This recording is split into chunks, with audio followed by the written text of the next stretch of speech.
Welcome to Rooted Voices, Sacred Bones. I'm your host, Jean Hamilton-Ford, and I am in the room with Jillian Starman and Joanne Sprott. Both of them are my hosts as well. And together we will be interviewing each other and people in the future so that we can bring you some open space for reflection, honest conversation about what we carry, what we inherit, what we sense, and what becomes possible when we listen more deeply. And I don't want to waste too much time, but I would very, very much so. And Joanne, this is not a waste of time. This is something very important. Would you please briefly share with us who you are and what you do? Uh, I'm Joanne Sprott, and I am an intuition mentor. I provide an open pathway to my clients' spiritual centers and an introduction to their intuitive guidance. And then they can take that and apply that to being more independent relationships, creating creative freedom to do their creative projects, and even focus on what they want to do for their life purpose or destiny in life. Cool. Cool. Well, I will ask you more questions about that, but I'm not going to because Jillian's going to ask you more questions. And I just might butt in just for fun a bit later. Um, but for now, Jillian, I'll turn it over to you and we'll get started. Thank you so much, Jean. So, Joanne, you just introduced yourself as your work centering around intuition and how you help people connect to that. So, um, when in your life did you realize that this was a path or work for you? At some point, like in the early 2000s, after I had had a midlife transformation of my own, I joined a spiritual groups. I was following channelers and things like that, and I had some really cool energetic experiences where I felt the energy of the universe inside of me. And part of it was I just wanted to share that with some other people. And the other thing I noticed is that that feeling of personal sovereignty helped me to set boundaries in relationships, to detach myself from old responses, child responses to people being negative and things like that, to take a neutral position. And they just helped me a lot in my whole life. And so I just wanted to share that pathway that I took with other people. And I think something that's come up in several conversations that I've had with people recently is a thing called unwritten rules. And it sounds like that's what you're referring to, is that we have a tendency to kind of live life by these rules that we didn't set in place. And so you made that switch to going, oh, I don't want to do that anymore. How about I Right. do something different? So what are some practical ways that people can connect in with their intuition? I like to use a quick, you could call it a meditative sequence, but it's pretty short. And all it requires is to pause, to breathe consciously, then to listen inside of yourself. And very often you'll get a good message. I've got myself an avatar that I can use. The goddess Athena came to visit me. I could envision her and her little owl. And you can play games like that with yourself in your own head that allows you to say, I can rely on me and what I know is true inside of me, instead of relying on what you were calling the rules that you'd been told when you were younger. So it looks like Jean has a question. Oh. I do. Joanne, you were saying about intuition as Jillian was asking you that question. And I'd very much like for you to share with our audience. Did that happen through a recreational way, or was that a connection in a different way? Because so many people think they have to take a substance in order to experience their intuition or get into that spiritual side. Right. I don't have hardly any experience with psychedelic kinds of substances to be used for, I mean, they can be used for like awesome purposes. I'm not dissing them or anything, but no, my awakening was pretty well a spontaneous response to a whole lot of frustration about things in my life, like relationships and what was my purpose, and a feeling I'd had since a child that there was something more to life, and it wasn't in the religion I was raised in. Yeah. It was inside of me. I had this feeling all the time, and I never felt like I needed any kind of substance. I just needed to be shown how to get there myself through some kind of meditation class or something like that. Right. Well, that's reassuring because so many people think they have to do something else, something externally, imbibe a Okay. substance, whatever, to get there. And I, I'm glad you shared that because I want to help people understand that's not necessary.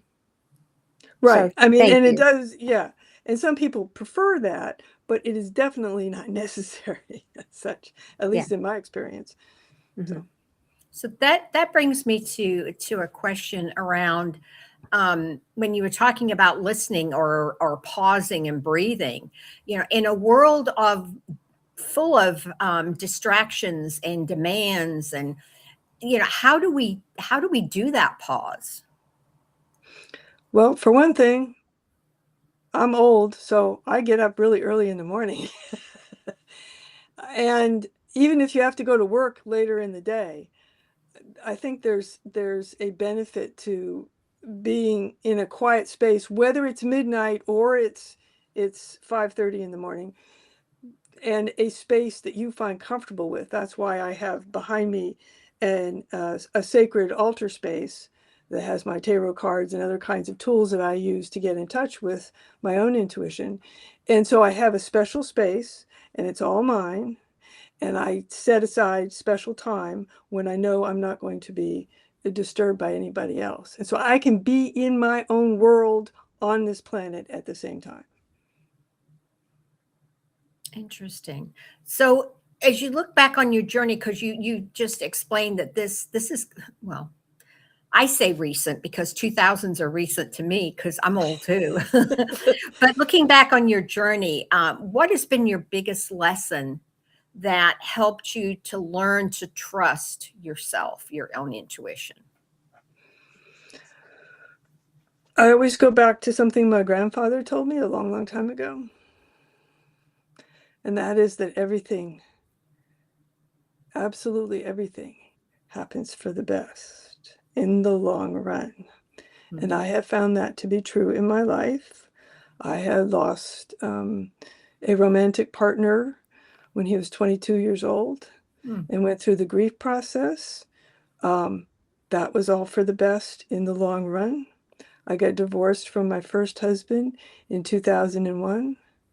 That was all for the best for all of us, I have found in the long run.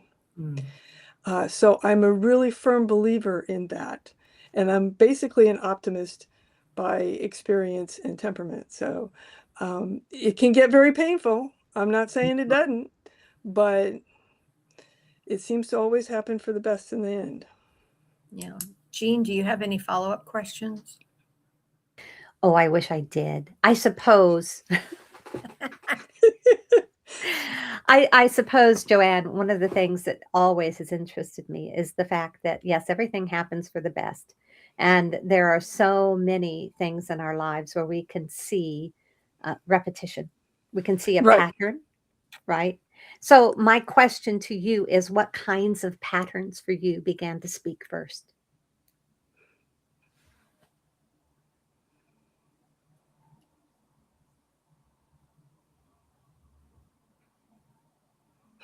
That's a really good question.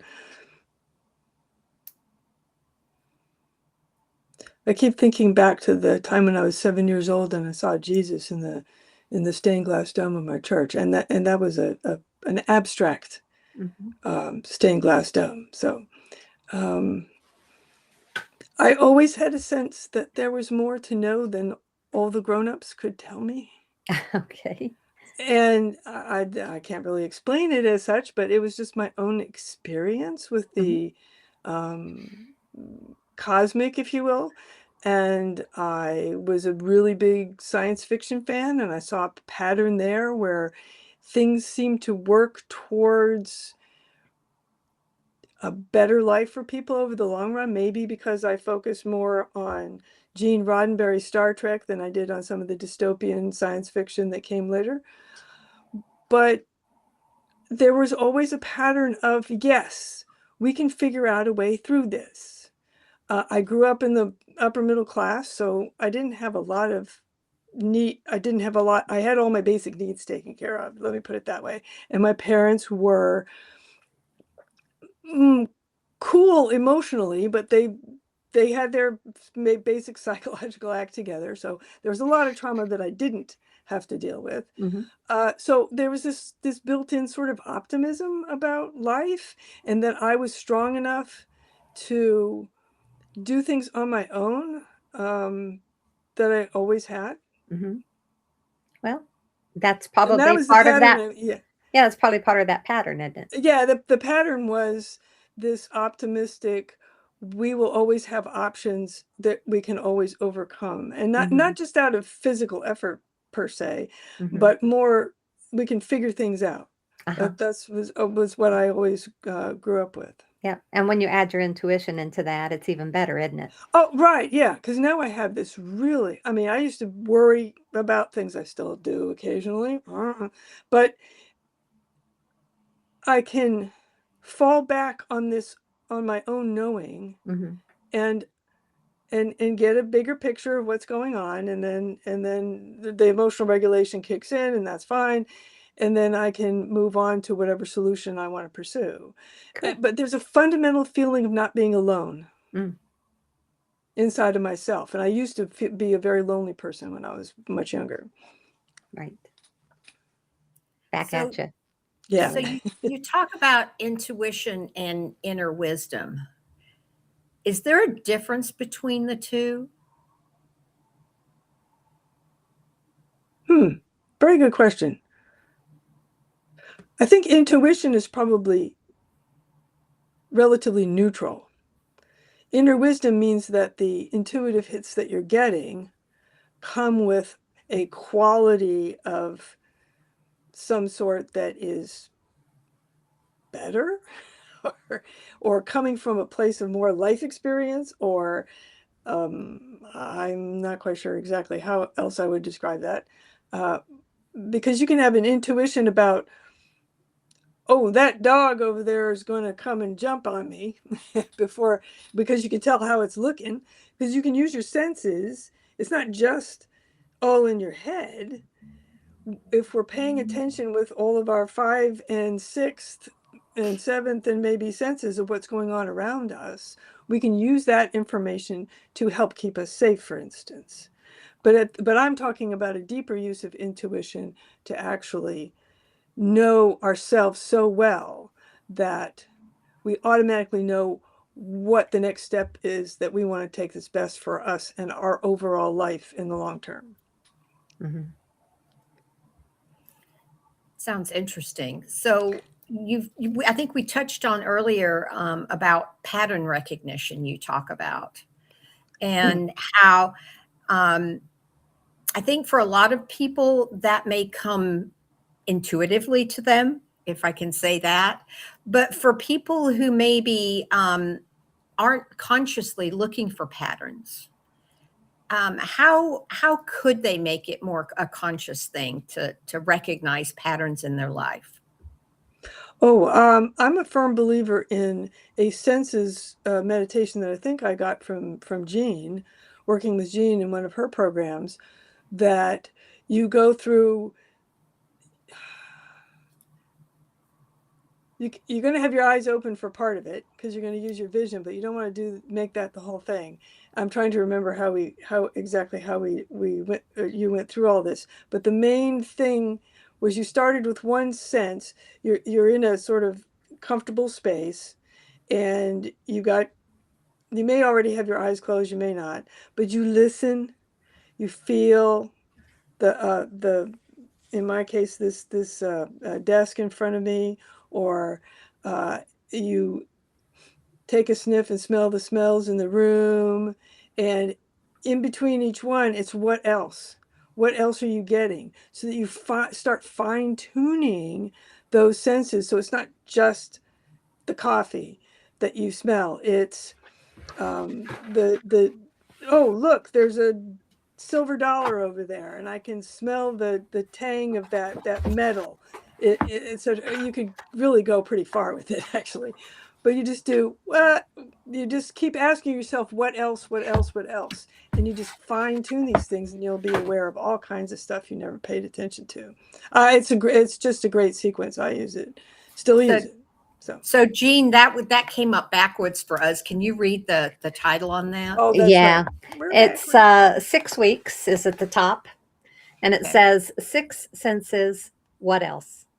Okay. So we go through the sight, and then we get to the hearing, the what you can hear, and then we go to the sense of smell, the sense of taste, the sense of touch. And we take touch and we separate it out from touch that you can actually touch and what you feel. And then we also go to what you know. That's right. That was the last bit. But every time we work on a sense, we ask what else at least 5 or 6 times until you get, well, if I'm working with you, until you get a little upset with me for asking that. And then I say, just one more, right? So yeah, that's how that part of that program works. There's a second part to it as well.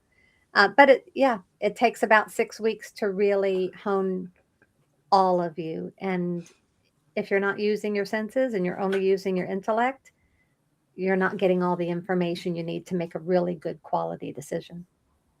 And I think going back to what we just talked about a little earlier, that sometimes it's the just distractions of the world that we don't take the time, like Joanne was saying, we don't take the time to pause. And you really have to do that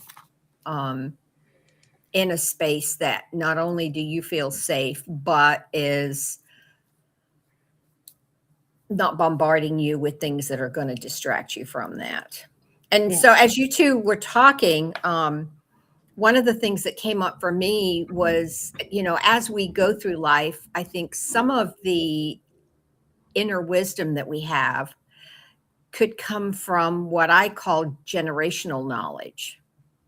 So it's passed down from family members or from people around us, connections or whatever. What do you think about that, Joanne, in your work? How does that generational knowledge create a pattern as well? Well, it can create all kinds of patterns that some of which we may consider positive and some negative. As usual, I like to focus on the positive. My father was a very interesting person, very intellectually gifted. He had being somebody who was born in the 1930s, he and my mother had a fairly traditional relationship where my father was the provider and my mother stayed at home with us and volunteered in various community activities. And what surprised me, I'm the oldest child, and what surprised me is that my father was absolutely adamant that I did not need to follow that pathway. I did not need to play the traditional woman's role. Now, my mother majored in 2 foreign languages when she was in college, and she didn't, quote, do anything with it. And she had no problem with that. She got exactly the kind of situation she was looking for. But she was real smart too. But I saw this traditional relationship, and I was a little surprised that he really wanted me to focus on being independent, especially when I went to college. It was not to go find a husband. You were supposed to study your own thing and do your own thing. And I was a little surprised at that. But that was something that made a huge difference to me. As a matter of fact, it actually backfired on me a number of times because I'm so independent that sometimes it's hard for me to rely on other people when I really need to. But that was one of the things that struck me in my whole lifetime was where my father got that, because he had a totally different relationship when he was growing up and as a young adult himself. But yeah, for him, the mind was everything. Do you have a follow-up question, Jean? Well, I'm not sure it's a follow-up. It might be follow-up. It could be just let's go off on a different tangent question. Okay. Tangents are good. You use a phrase, Joanne, about paper soul houses. Yes. And I'm just really curious about where did that image come from? And what kind of paper walls do you see people living behind? The Paper Walls. Paper Walls is the title. I don't have it up right now to look at, but is the title of the first poem that I wrote when I had my spiritual awakening and my initial notice from my own intuition that I was not going to stay in the marriage that I was in.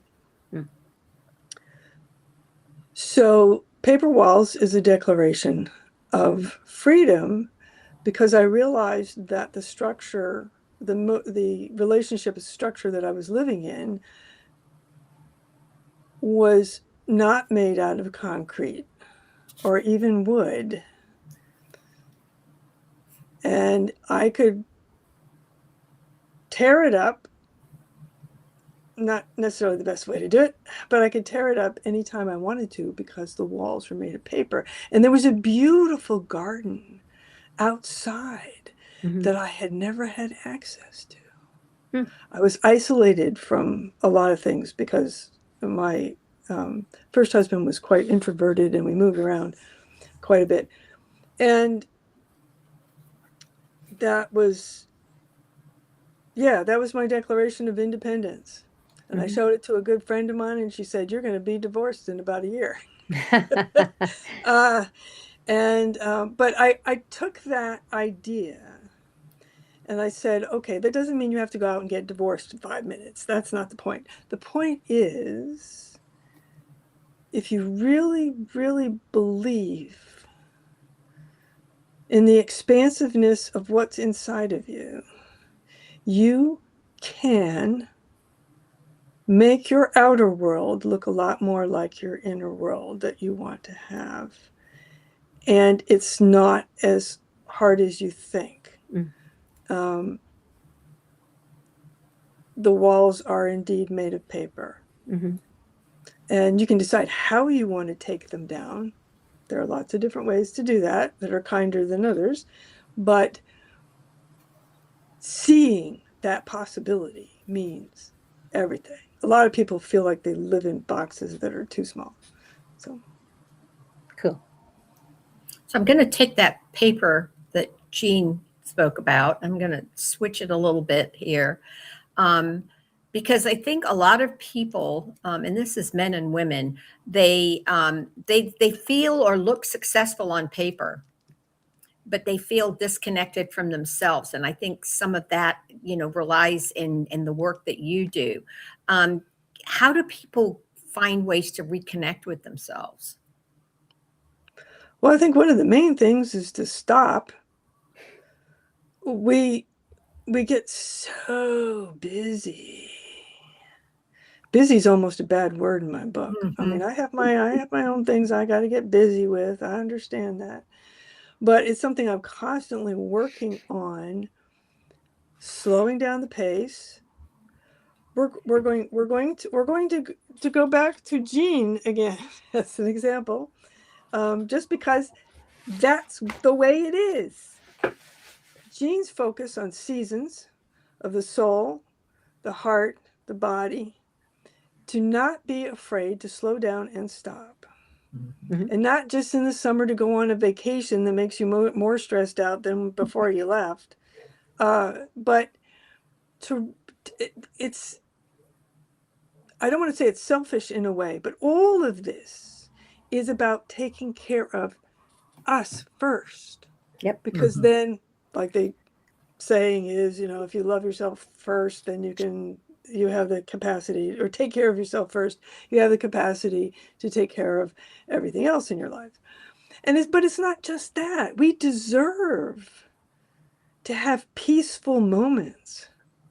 And that's why I'm very much in favor of having your own daily rituals that involve this, because that's how you make that alive in your own self and in your world. And you find that it has repercussions all over the place.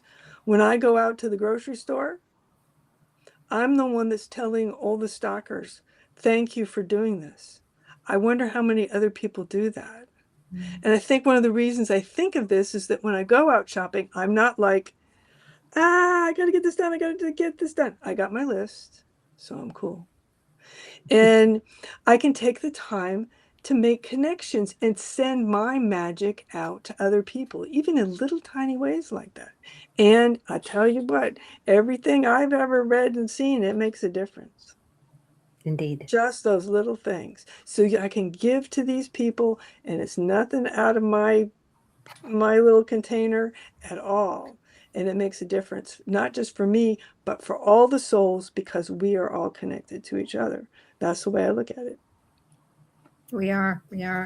So if somebody is standing at a crossroad of feeling that, we just talked about seasons and how, seasons come and go, but if they feel like, a season's coming to an end and they're really not quite sure what to do, what would you recommend as a first step?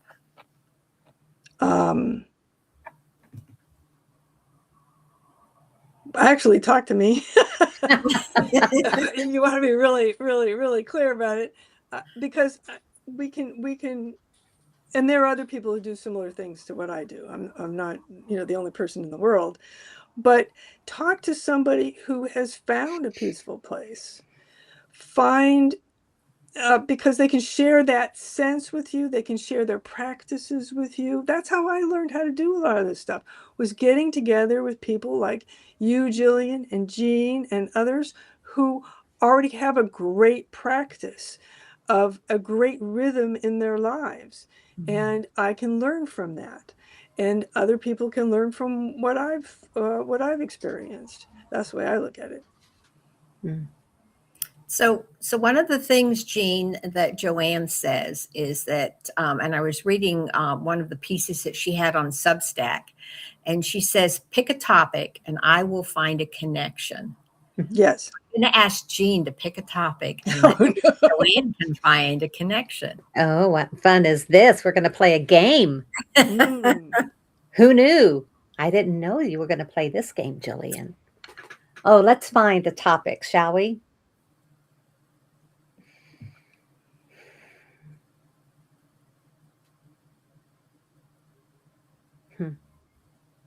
Well, the word that comes to mind is convergence. Ooh.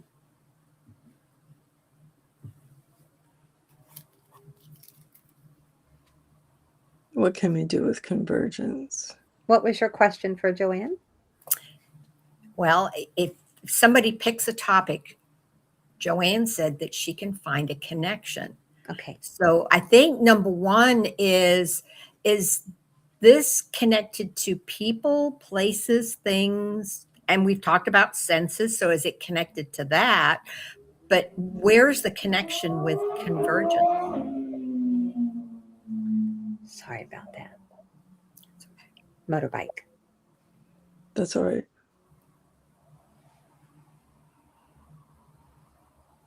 Humans. There are so many different paths. I'm seeing them in my head. Connections among humans all over the world.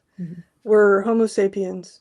We're all the same, basically. 99.9% of our DNA is the same. The point of convergence is in our stories about ourselves and our communities. And we will find so many things in common because we are, in fact, the same, more than we are different.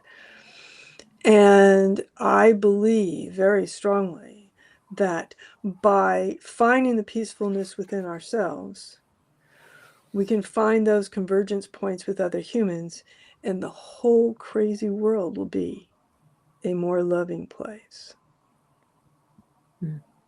I like what you said about us being more alike than we are different, because I think, unfortunately, the media and social media, whatever, tends to highlight the differences Oh yeah. versus the common ground. So, even for example, the three of us, we have very different practices in what we do, but yet we can come together and seek some common ground. So, and that all kind of relates to, I think, personal growth. And how do you make these connections with people, and where does it go from there? And knowing maybe when you walk in a room and have two or three sentences with somebody, whether this is somebody continued this conversation with, and to find out more about them, and to find out, and there again, I think this comes back to that, what we were just talking about is the patterns. Yes, yes.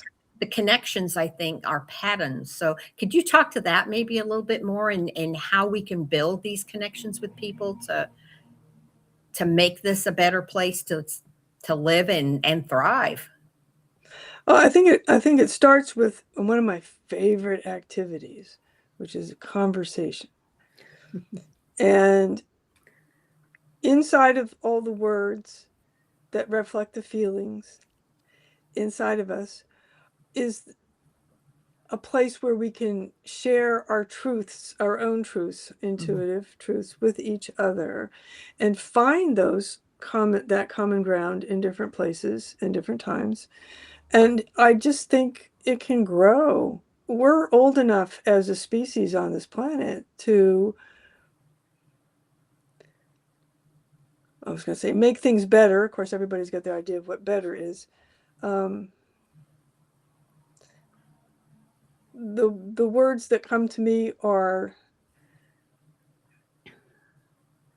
peaceful and bright conversations where we share our greatest desires and our biggest imaginings with each other, and then have the freedom to carry some of those out because we've talked to somebody else and they have gone, "Ooh, that's neat."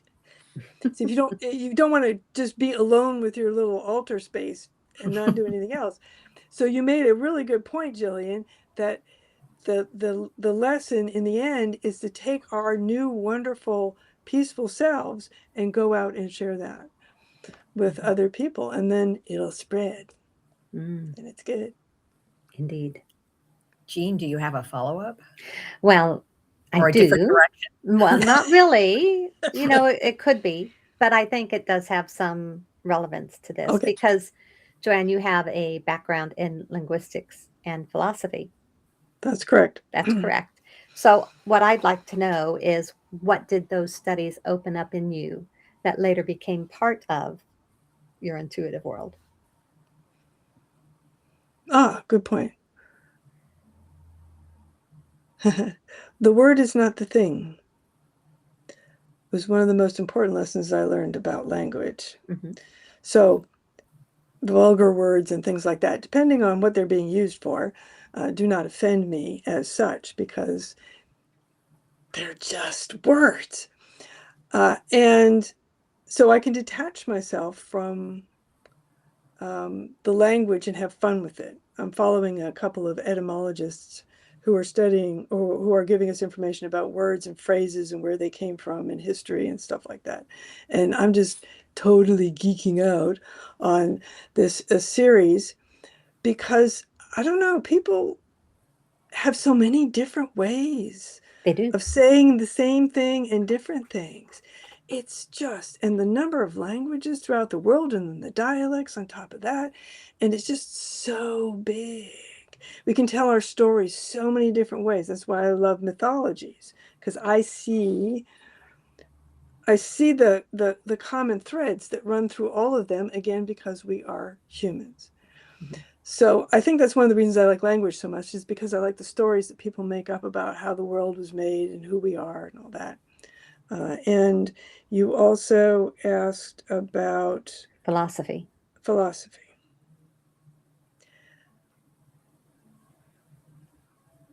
I like to take philosophy out of here Mm-hmm. and put it down here where the heart is. A lot of philosophers like to stay up here, and they'll have little arguments about their philosophy. But the thing I do like about philosophy, besides wanting to bring it down to the heart level, don't forget the emotions that go into a person's I'm trying to think of the right word.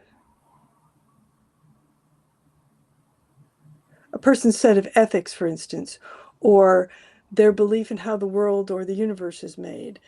Philosophy covers all of those kinds of spaces in our heads.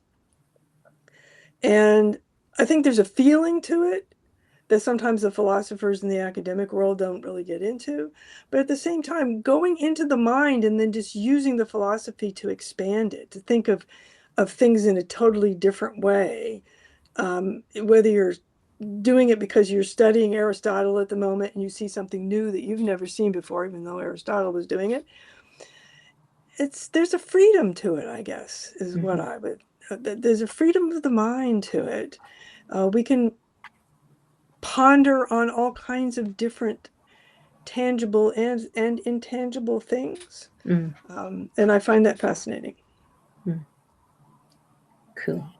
So while you were talking about that, one of the things that came to mind is that it sounds like you're very creative with your process.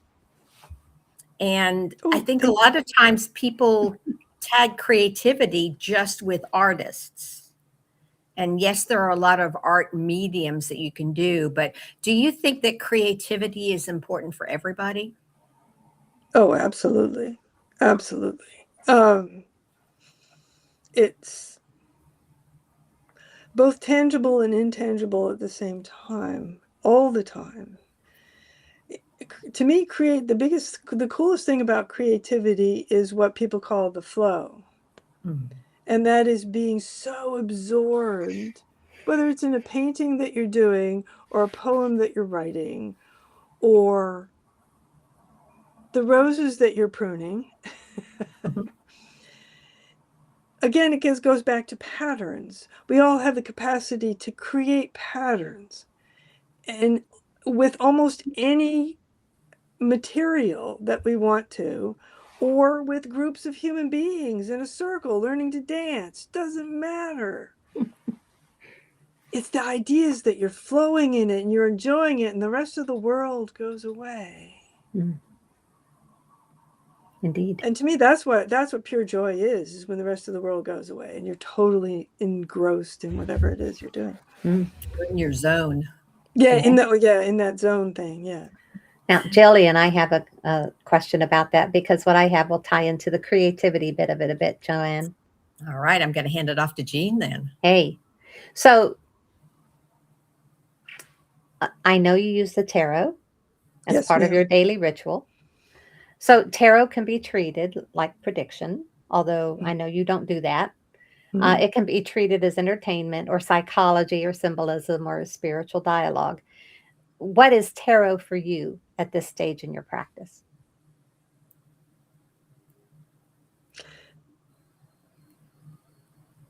It takes my intuitive connection, and instead of listening, I can look. I can see the messages from my own self by looking at the cards and knowing from my long practice with them what the different elements in the cards symbolize.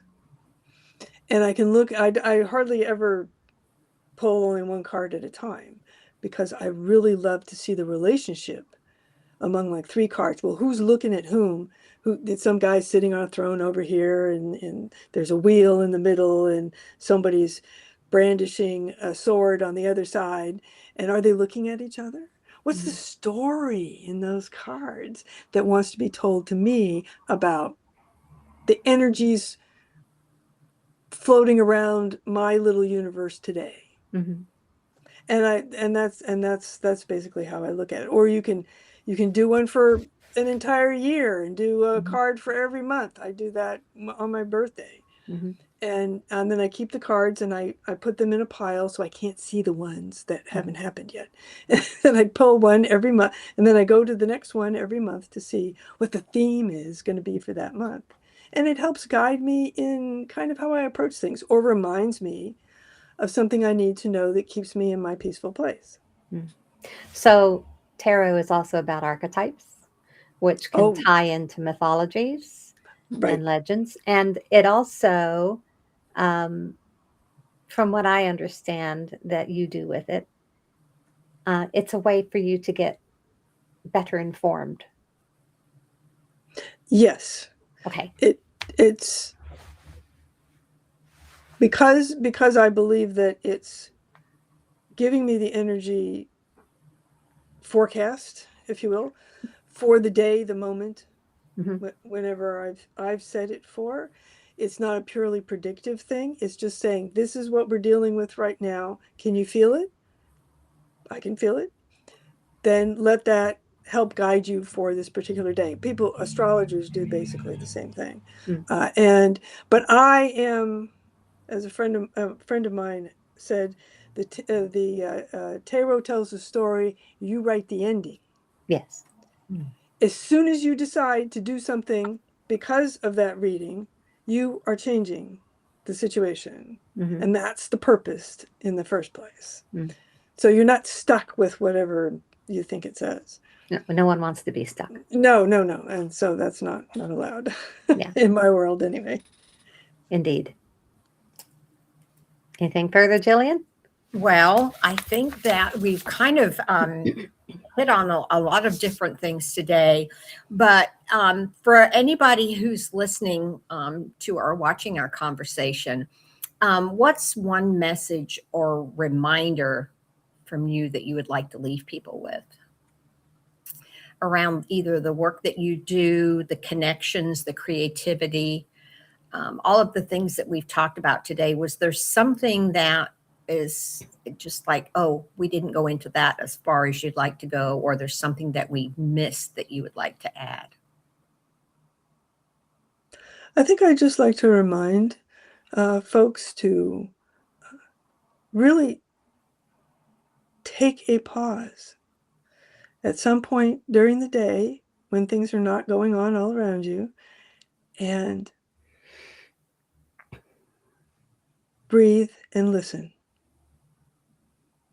And if you do that every day, you're going to find that things are going to open up for you that you weren't aware of before. I can agree with that. Yeah. And if you've been with us here, you've paused in your day to listen to this, and we appreciate that. Indeed, we do. And I'm going to hand this back over to Jean to close us out. Oh, thank you very much, Jillian. And thank you, Joanne. I hope we You're didn't welcome. grill you too much. Nah, like I said, I can talk about almost anything. There you are. Well, if you are with us and watching or listening, we do appreciate you and we value your time and your energy. I am certain that we have all been so aware that we want to bring to you items of interest.